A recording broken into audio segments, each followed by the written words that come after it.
of constant change, constant movement, that world in which you are an object separate from other objects. Allow that whole material world. Allow the curtain to drop on it. As your eyes close, let them be a curtain that shuts out that outer world, the world that allows us to know things only by our five senses, the world in which we are separate from each other. Let that curtain drop on that world and allow the light to go up on the world inside.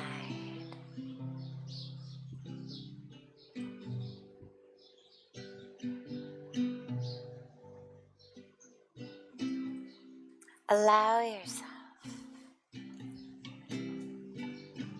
to truly connect deeply and fully with that world within. Allow the inner eyes to open, to be able to see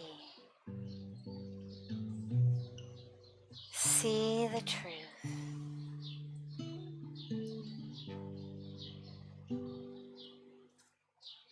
That expansive, unchanging stillness.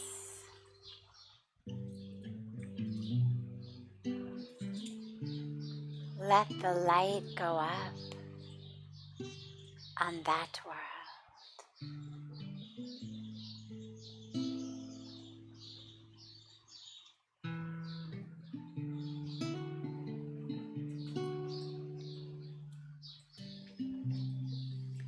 Draw the awareness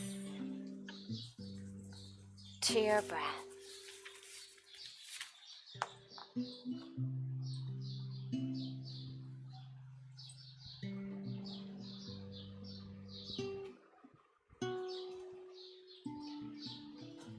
Don't try to change it. Just allow the awareness to merge with the breath as it flows in and flows out.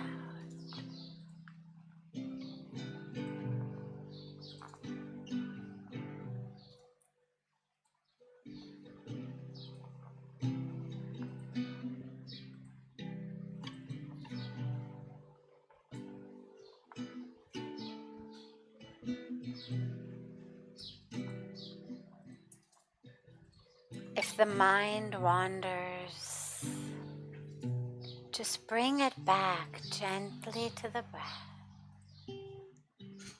Don't allow yourself to get hooked in to the stories, the drama.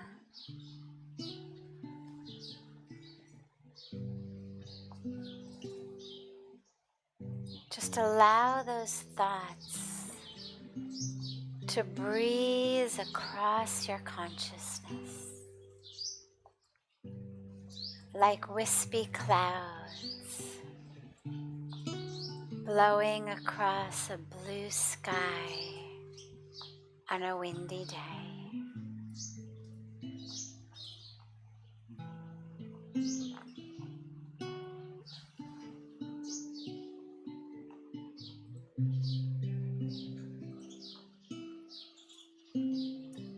keep bringing the awareness back to the breath.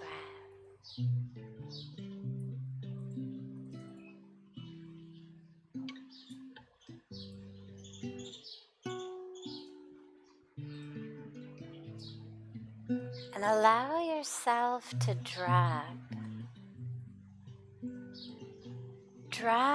deeper and deeper with each exhalation, letting go of all that identification with the outer world.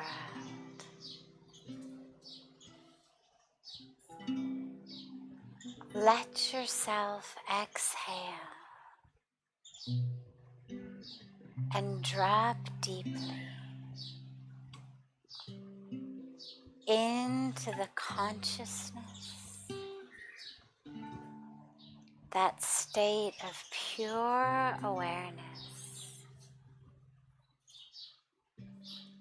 that's beyond the body,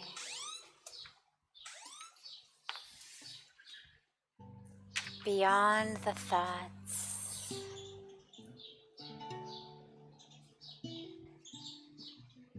beyond the external circumstance.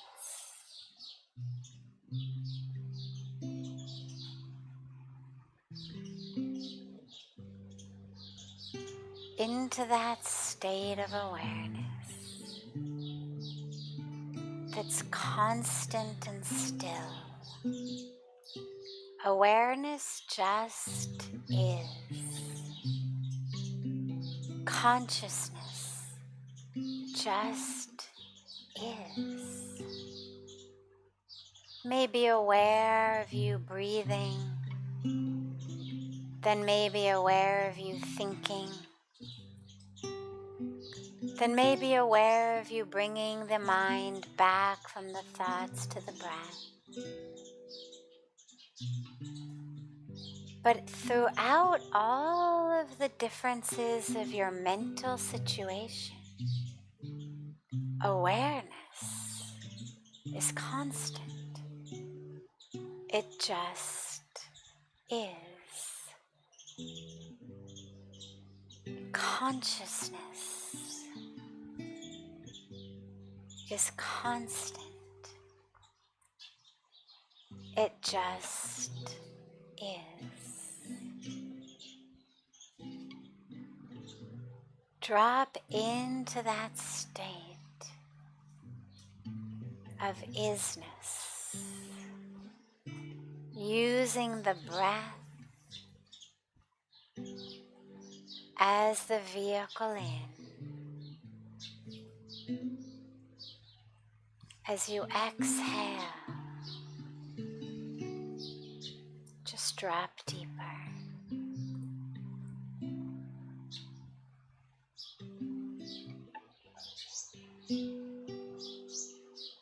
You can also add a simple mantra to it. And that mantra says, so hum. So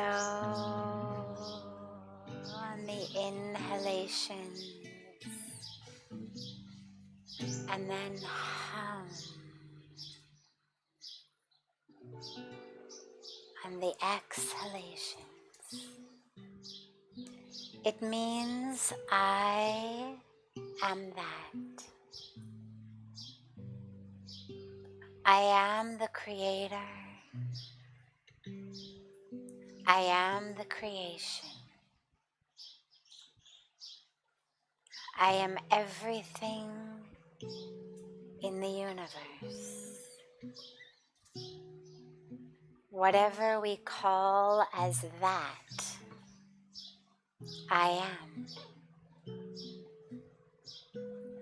I am everything. So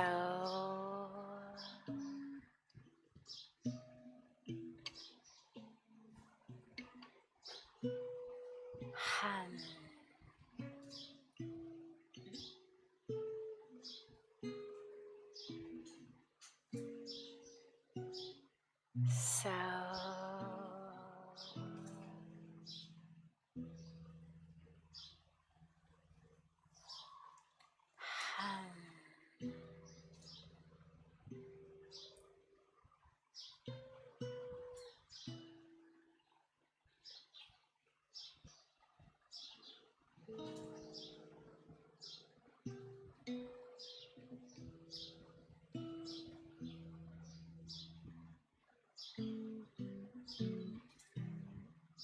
holding that state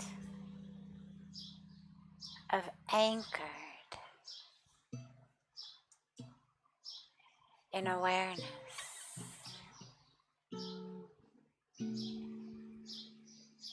Slowly bring the palms of your hands together and rub them gently against each other. Take that beautiful energy and offer it to your body, to your heart. Offer it to yourself.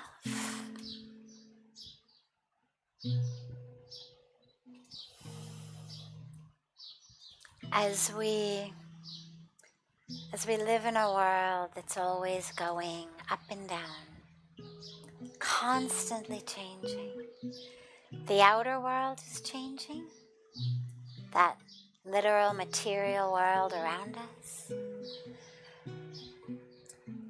But the material world inside of us is also changing, literally in our brains. The chemicals, the electricity, the thoughts, the feelings, constant state of change. I like it, I hate it, I'm happy, I'm miserable.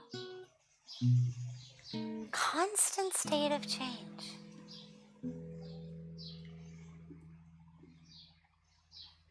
And the key is to root yourself in that which doesn't change, which is the soul. That's the truth of who we are. Soul, spirit.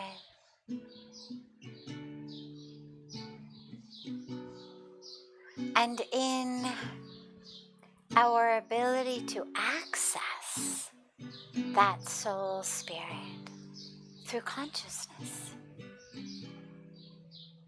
through pure awareness, that which just is. I may be aware one moment I'm eating, I'm aware one moment I'm working, I'm aware one moment I'm walking, I'm aware one moment I'm happy, aware one moment I'm sad. That which I'm aware of keeps changing. The sun is rising, the sun is setting, it's raining, it's not raining. That which I'm aware of keeps changing. But the state of awareness is unchanging. And through that state of awareness, through that state of consciousness, we touch that within us, which doesn't change. The soul, the spirit.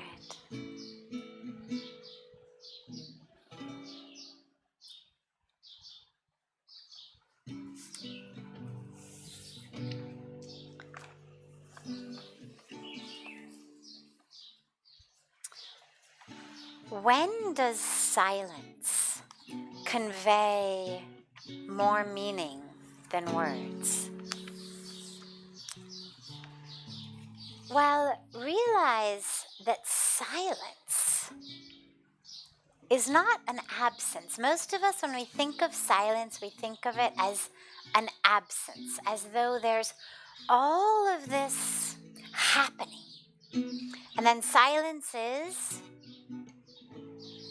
an absence of all of the happening, but it isn't. Silence is full. Silence is active. Silence is beautiful. Silence is that which actually in many ways is more true, more real, more full than that which is happening outside. Silence offers us another way of knowing. Because one way of knowing is I tell you something. Here's what you should do. Here's how you should be. Here's who I am. Here's how I feel. Here's what I want. All of the stuff that daily life is made of. I can tell you. It'll go in your ears, you'll process it in your brain. You may or may not choose to abide by it. You may or may not choose to be impacted, affected by it. But silence is also communication. There's a beautiful teaching actually of the Buddha, who one day was in a village, and it was time for his daily teachings. And he showed up and he sat down. And he just sat. He just sat. Wasn't even like he led a meditation or something. He just sat in silence. People kept waiting and waiting and waiting. He's going to say something. He's going to teach us something. He's going to say something. He's going to teach us something. And he just sat. And finally, after basically the whole time of his satsang was over and he had been silent, when they asked him, "Why didn't you teach us anything?" he said, "I did." He said, "But if you don't understand my silence, you'll never understand my words." So on a deep level, I think silence is always more powerful than words. So many of the fights we have, the tension, the stress, the misery we have in the world is that sense in relationships of, I just want you to understand me, listen to me, for God's sakes, just listen and understand. Whether it's our parents, whether it's loved ones or your spouses, whether it's our children, whether it's friends. But we're in this constant struggle to just make each other listen so that we can make each other understand. But the problem is, as anybody who's tried to do it knows, it doesn't actually work very well. You might end up getting somebody to sit there and be quiet, but that doesn't mean that they're really listening or understanding. It means they've just learned cello, it's better to just be quiet. But when we are silent, not silence in moping and sulking and passive-aggressive walk out and slam the door silence, but silence that is full and present, that says, I don't need to make this moment more shallow with words. In that silence, we actually convey so much more. They say, when you're angry at someone, you yell. Even if you're a foot apart from each other, you yell. When you're talking to someone, logistically, you speak at a normal voice. When you love someone, you whisper. Now, the distances might be the same, but in anger we yell, in love we whisper. Because the distance between our hearts is very far when we're in anger. And the distance between our hearts is very close when we're in love. And so, the closer the distance of your heart, the less you need the words to convey. So try out silence. It's a cure-all in so many ways. Cures you from the burden of trying to explain. Cures you of the burden of trying to know what to respond or react or to say next. So many of us don't even listen to each other because we're so busy figuring out what we're going to say next that we don't even listen. But if you're in silence, you know, I'm not going to respond. So you just listen. It frees you. Frees you from giving a reply, frees you from the snappy answer, frees you from the comeback, from the reaction, and allows you to really listen. To listen to others, yes, but even more to listen to yourself. and we convey, we communicate with our presence. The energy, look, sound is just an energy. It's waves. It travels in the air on waves. Like light, it's an energy. It travels on waves. Our being, our presence, our love is an energy. It's a frequency. It also travels through the world on waves. And we feel it. That's how you know when someone loves you, whether they say it or not. So it's a beautiful practice. The more we use it, the better off we all will be. During this lockdown, give yourself this opportunity. An hour a day, 2 hours a day, not while you're sleeping. Some other time of the day, to observe silence. You'll see the transformation. Have a beautiful, beautiful next 2 days. We have to close Satsang a bit early this evening. I have to get onto a round table of faith leaders from around the world. But we will see you again on Saturday. On Saturday at this time, it will actually be a very special satsang. We'll be sending information online between now and then. Same time, but just a special event. And lastly, tomorrow, Friday, join us, 6:30. We have a very, very, very special World Environment Day panel. It'll be live here on our Facebook pages. It'll be live on our YouTube. World leaders, faith leaders, scientists, leaders of the United Nations coming together to become the solution for Mother Earth and for all of us who live here together. So much love to you all.